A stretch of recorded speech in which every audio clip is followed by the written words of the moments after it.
Oh, yeah. Yeah. We back and we black. We back and we black. We back and we black.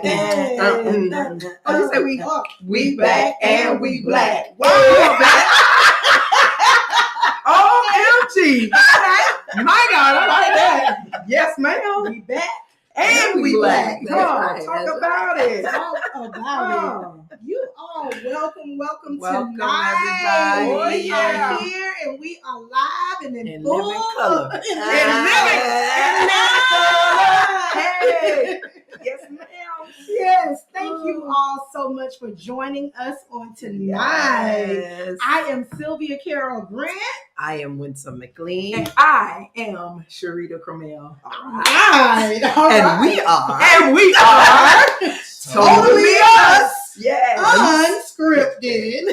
Wow. I mean, Y'all, very unscripted. I'm tonight. very I got real. excited about that thing. Huh? Very. We are here. We're here. So, as always, we like to bring to you all a Black business owner or an organization. So tonight we're going to highlight our featured guest. All right. Yeah. Featured Yes. guest. Come And on her here. name is none other than Chenique Pinder. Yeah. Yes. So, she has Feet to Faith Services Inc., where she provides mentoring, coaching, advising, consulting, mainly for at-risk youth and their families. So if you or you know anyone who is interested in her services, they probably will be strolling either now or at the end. But her name is Chenique Pinder, so hit her up if you need any of those services for at-risk youth. Beautiful. And of course, we have a reason why we're here, guys. Yeah. Wow. We have a reason. Why are we here? Why? We are here to inspire intentional. Keyword intentional. Yes. It has to be intentional living. We are here inspiring intentional living. We see our guests. I want to give us this quote before we move because we have a special guest tonight. We do. And so I definitely want to give us time Yes. to dig in. But today I'm going to leave us with a quote. Okay. And it says, surround yourself with people Mm-hmm. who are going to lift you higher. Okay. Who said this? Who? Oprah Winfrey. Yeah. Why Auntie Oprah? All Auntie Oprah. They didn't know that was our right, auntie, all but she right. our auntie. Yeah. And so as we are inspiring intentional living, make sure you surround yourself with people who are going to Lift you up. Come on. Higher. Yes. Higher, Come on. higher. My Lord. I feel a song in my throat tonight. Lift people higher. Okay. And so we're going to continue our lift on tonight. Oh, that's good. Come on. That's Hey. good. all That's right. good. All right. So listen, I'm super excited about our guest tonight. She is actually christening our guest pool because she is our very first guest here at Totally Us Unscripted. So I want to give an introduction of our guest tonight. Her name, as Carol said, is Chenique Pinder. And so Chenique lives a life that is exemplary of her strong faith and relationship with God. As such, she believes that her call is to influence her generation through training, equipping, and ministering to the lives of those she encounters. As a minister, a certified family coach, an author, and co-founder of Feet to Faith Family Services, Inc., she believes wholeheartedly that God can take our pain or pressures of life and turn it into divine purpose. And so back in 2017, she released her first book. So she is a published author. Come on, right. It was entitled Parenting Unmasked, taking her readers along with her on a journey through behavioral challenges. And shortly thereafter, she hosted an online series under the same title. Above the many achievements in her life, she is most proud to be known as the wife of Clyde. Hey, and mother of 6 growing and active children. The Pinder family resides in South Florida, where they continue to make an impact one family at a time. Can we give a virtual round of applause to our very first guest, Chenique?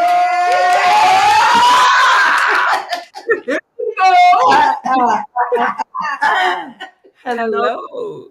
Hello. Can you hear us? Yes. Can you hear me? Yes, we can hear you. Absolutely. Welcome to Totally Us Unscripted. Welcome. Thank you. Thank you for having me. Thank I'm you so excited much to be here.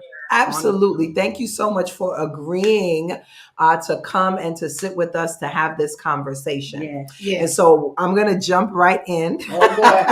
Y'all know what this jump in means. Good God from Zion. But see, we're going to have a good conversation tonight. I feel it in my shando. Lord.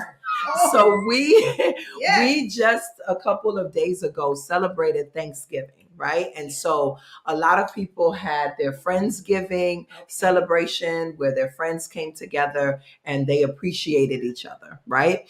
And so Chenique, what prompted this conversation was a conversation that you and I had the last time that I saw you, right? And so from that conversation, I thought it would be great to have you on to share and encourage us in this area of friendship, right? And so let me read the definition of friendship, and then I'm going to release you to just go ahead and do your thing, right? So friendships, the definition is a state of enduring affection, esteem, intimacy, and trust between two people. Now, I sent you a question that I wanted us to start with, because when you consider the definition of friendship, there's some key things, right? So we have affection, we have esteem, we have intimacy, and we have trust. So now when we have gone through traumatic experiences, usually those aspects of our lives are impacted. Right? So Chenique, my question to you as you come into the room and start talking to the people. Holy Ghost fire. How do you Lord have mercy. Sharita, stop it. Okay. How would you answer this question, Chenique? So how does our trauma, past trauma, impact our ability to connect with others? Like I told you before, that is such a good and loaded question. But the truth of the matter is, our trauma does impact our ability to connect with others, right? So, we can connect with others, but are we connecting in a healthy way? The trauma filled.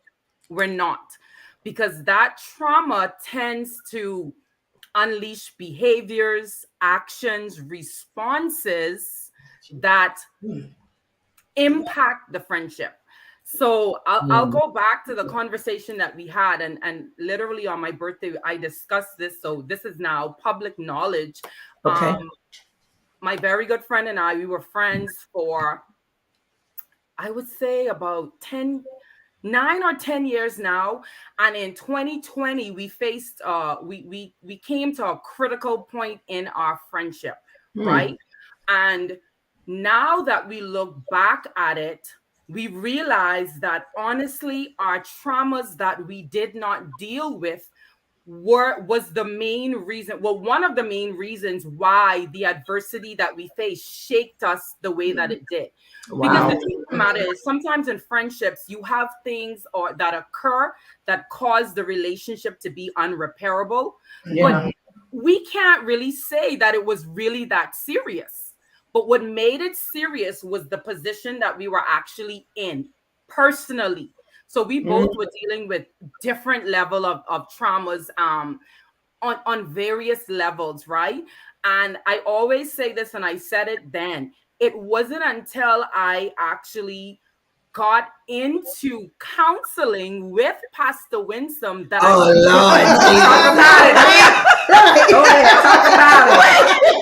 Pastor Win. We was going to scurry over that part. Listen, that's the works part of my faith, right? Faith without works is dead. So that counseling was the works part of it. And what I realized, my unhealed trauma, because a lot of my trauma stemmed from rejection, right? And when you get into friendships, you're now, or any type of relationship, if you're not healed from that spirit of rejection, you're led to assume, your mind goes crazy on you. You're seeing things that have nothing to do with you, but now you're interpreting them as if it's directed at you. Wow. Wait, Chenique. Wait. Oh, broke my nail. Pause. Say that one more time about rejection and you receiving something that really has nothing to do with you. That's what she said. Because what rejection does is it skews our perspective. It blinds us. So it takes us away from the reality of the thing, and our mind convinces us that this thing is about us.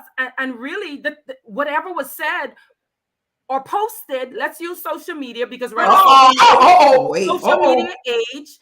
That post that someone posted had nothing to do with me, but because of my spirit of rejection, and maybe we had a conflict, now I'm taking on like, oh, this is shade at me, when really it's just my unhealed mess that caused me to think that this person is talking about me. Or the truth of the matter is, half the time people are not even studying us. They're not even thinking about us. They're not even thinking about us. So what happened was, and I didn't realize for a long time that I had a spirit of rejection. I was dealing with rejection because my rejection was there, but how can I say this? It was not as strong as I've seen people that have been rejected. So what you're saying is that it was subtle. Yes. It wasn't blatant. No, it was very, very subtle, right? And not until now, some people own is blatant. Everything triggers them. But for me, it wasn't until the right thing triggered me that I realized that I suffered from rejection. And I knew it early. I learned later on, this would have been now last year actually, when I realized that I've always suffered from it, because I went back into past friendship. Here is an example of it. I was very territorial with my friends. And if they had other friends, I became a little salty, jealous, and all of these things. Now that I'm in a healed and mature place, I realized that was rejection, because I saw them connecting with someone else as rejecting me. But that's not what it was. Again, that was my skewed perspective because I was unhealed. Wow. We can be friends with whoever, right? We can have multiple friends, and that should be okay. I should now feel a type of way or now insecure about our friendship because you're friends with someone else. Right. And I realized and I identified that, because I even went back to friendships from my childhood, and that's how I was. Very territorial and like, oh, I don't want, like, you can't be friends, not verbalizing it, but my actions showed it. I stay with someone else, now I'm upset or offended, and I don't want to talk to you, it's really immature, but I had to go through that place to get to the point of healing. And trauma also limits you on how you can't effectively communicate when you're filled with trauma. Let's just be honest. Talk about it. It's a problem, because now everything is from that place of hurt and brokenness. Right. So now that's the place where I'm communicating from, out of my emotions. I'm sorry. Now I'm irrational, right? And then when you're unhealed, what I realized too, that I actually placed ungodly expectations on my friends. Okay, wait. Okay. Thank God. Because I know you got a little preacher in you. So Hold on, because I almost was finna say we need to take the offering, right? Right. Hold on. Let's talk about these unrealistic expectations. Yes. I'm a human, you're a human. I make mistakes, you make mistakes. Yes. And when we put people on these pedestals, then we end up in a place of feeling disappointed. Our expectations are not being met. Tell us more about that. So here's an example, right? So I expect you to always show up for me. That's unrealistic. I expect that every time I have something going on, you should be there. It's unrealistic, and it's really at the same time selfish, because watch out. Hold on, Chenique, you calling words people don't like to hear. Wait a minute, you hollering out selfish. You don't call people rude and jealous and envy. Watch out now, you talking word here. Don't get them all shook up tonight. It's the truth though, and I'm speaking from the place where I actually was, and I can talk about it now because I'm healed for real.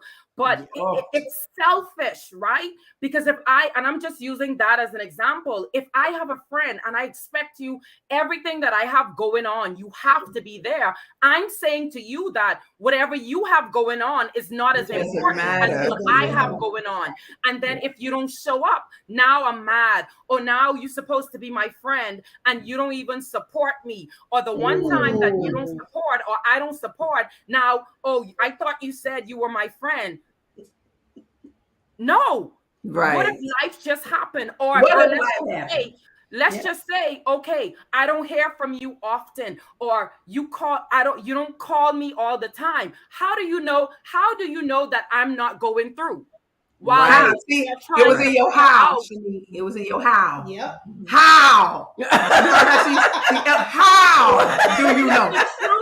Like, how do you know that while you're sitting there or while I'm sitting there saying, oh, this friend didn't call me. Oh, I haven't heard from you today. How do you know that person is not really going through? And all I'm concerned about is me and the fact that I didn't hear from you.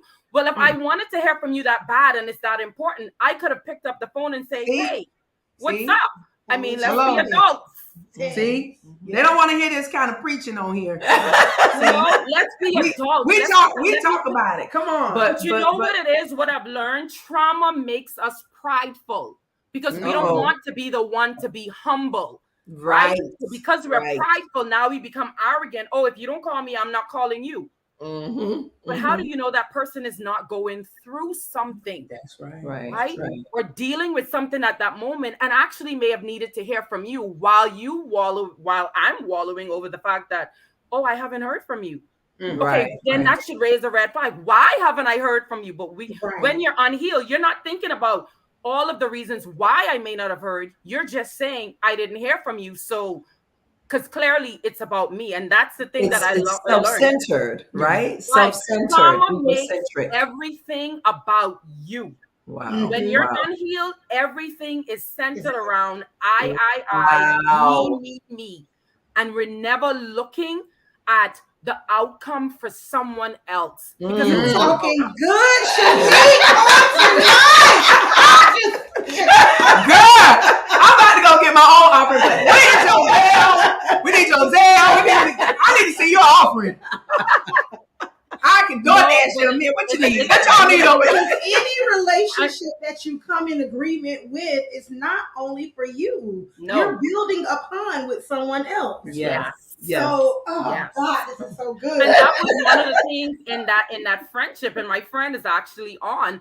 That was one of the things that we discovered, right? Because we had so much everything we had going on was really beyond the both of us. These were things that were happening or happened before we even met. Right? But that situation we faced just triggered some of those stuff. And we talk now and we say, you know what? We're glad that it happened. Right. Glad that it happened because it pushed us to the point to be healed for real. Because how can you really be good to anyone if you're not whole? We're not given the best version of us if we're unhealed. Let's be honest, because that's not the real us. That's just the place that we are at, right? But that's not the whole version of us. Only the whole version of us can give the best version of us. Okay, wait. Admin, I need you to put this in the chat. So the unhealthy me is not the real me. No, it's not.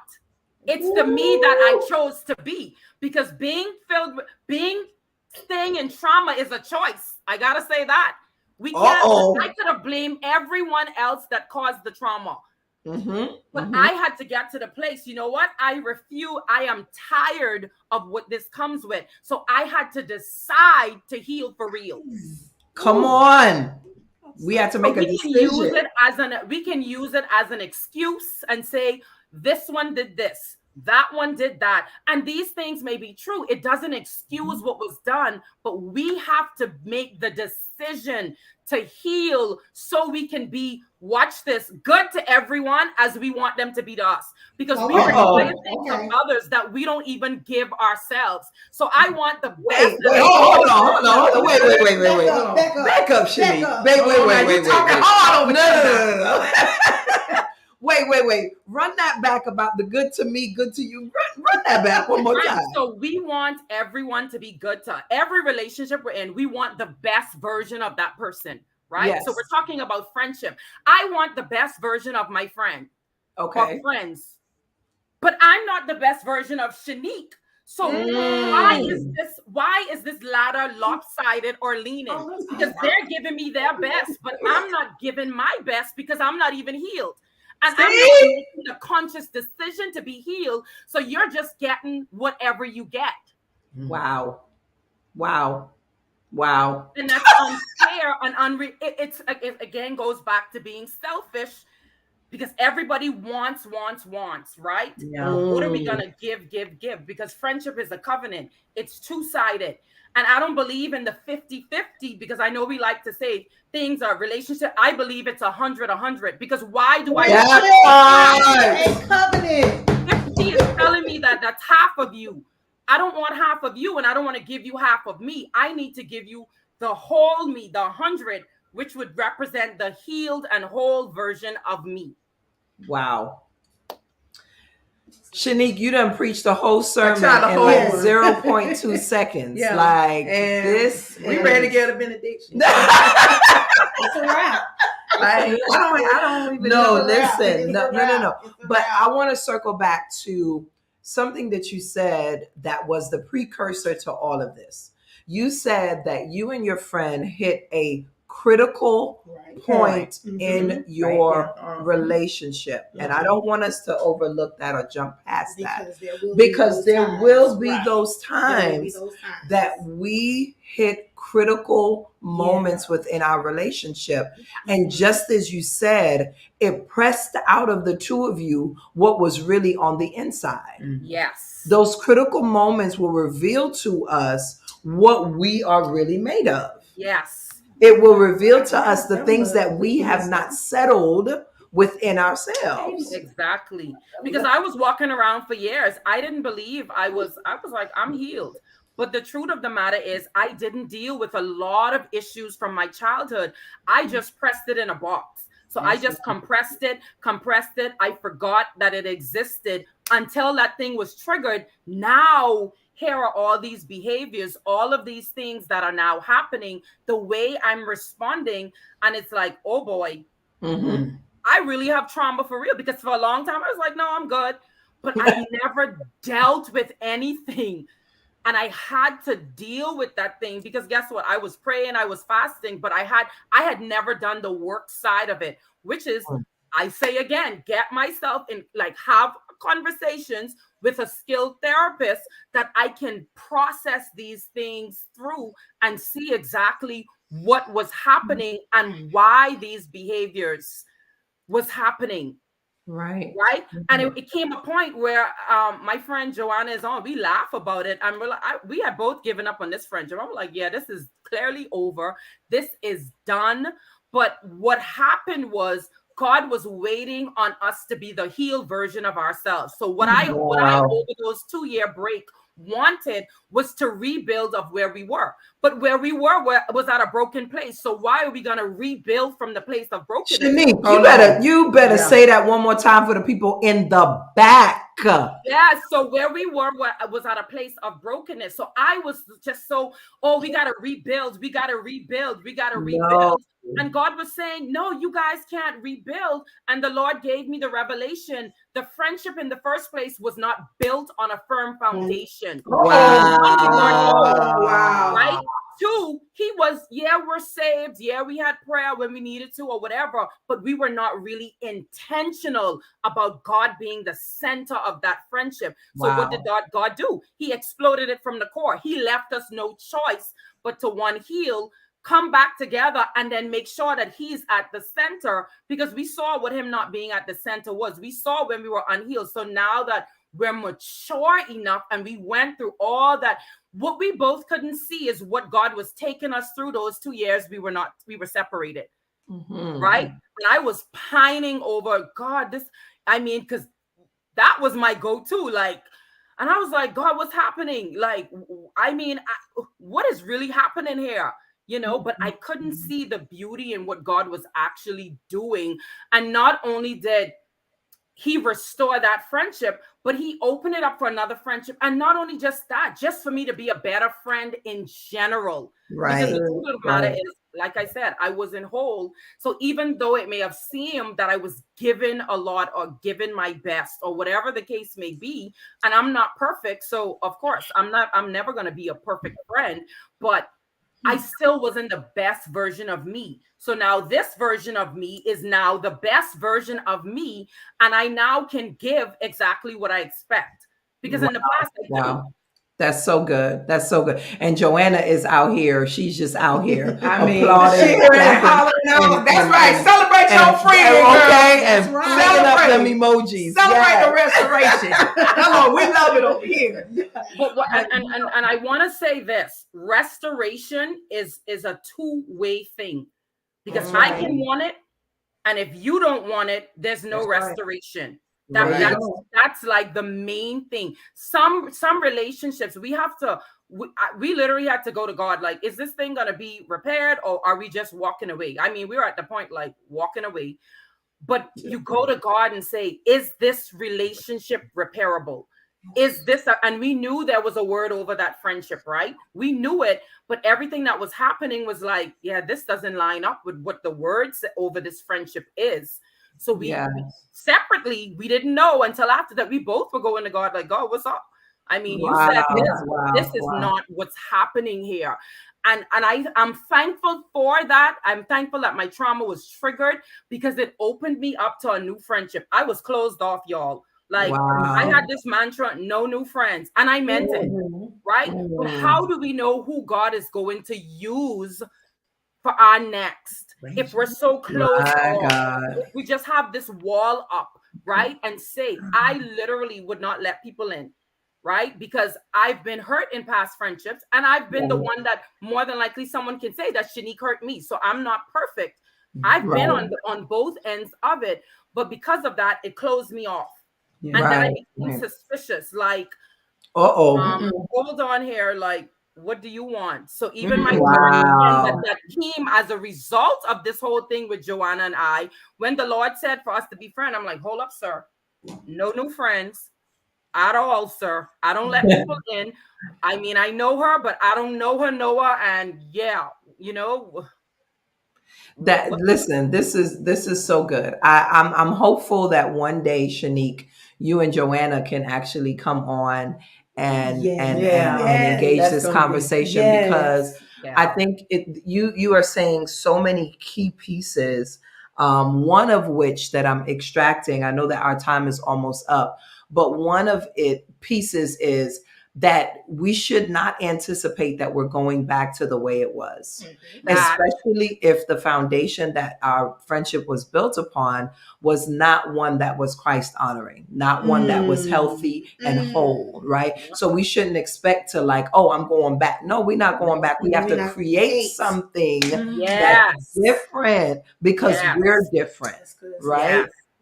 Listen, Chenique, good. thank you so much God. for this is not enough time. It's not. Thank you so much for being with us. We got to figure out how to do this part two. Yeah, we gotta come back. We're come back. gonna make it. We'll call you. We're gonna make it happen. Yeah, we and have tell to. Joanna. Right. We need her on. Get as our well. books ready. We all in the same place.